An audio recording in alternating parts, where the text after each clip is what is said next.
Hello everyone, Louis Kane here with the Sunday SerMini for February 14th, which is taken from the first chapter of the Gospel of Mark.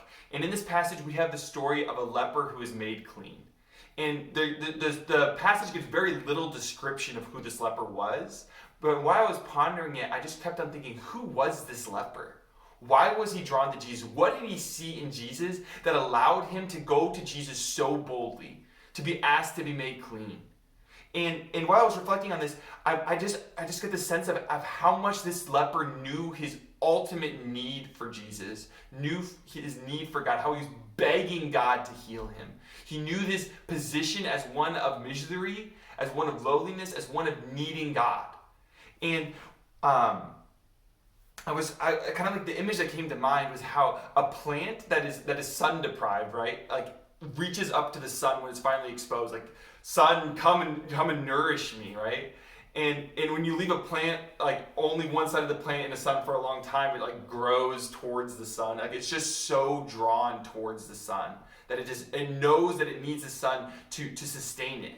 And this is almost the image that I get with the beggar or with the leper.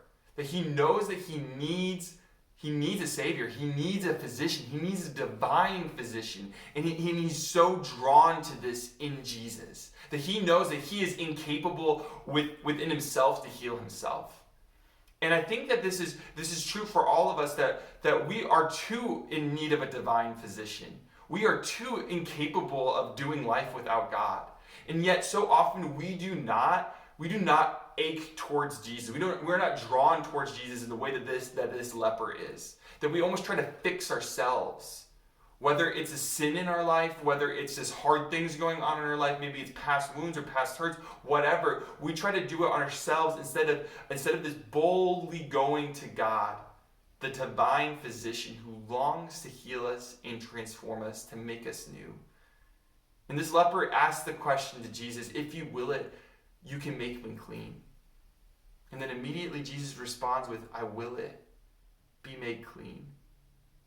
Jesus longs to transform us. He delights in this ability to transform us. He delights in his ability to be our divine physician, to make us whole, to heal us, to bring us into his beloved kingdom, for us to experience the Trinitarian life welling up in our hearts, in his heart that he's inviting us into.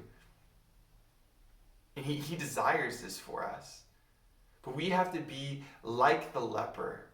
We have to be like him and know our utter dependence on him, to cry out for him and to boldly ask God to enter into our hearts.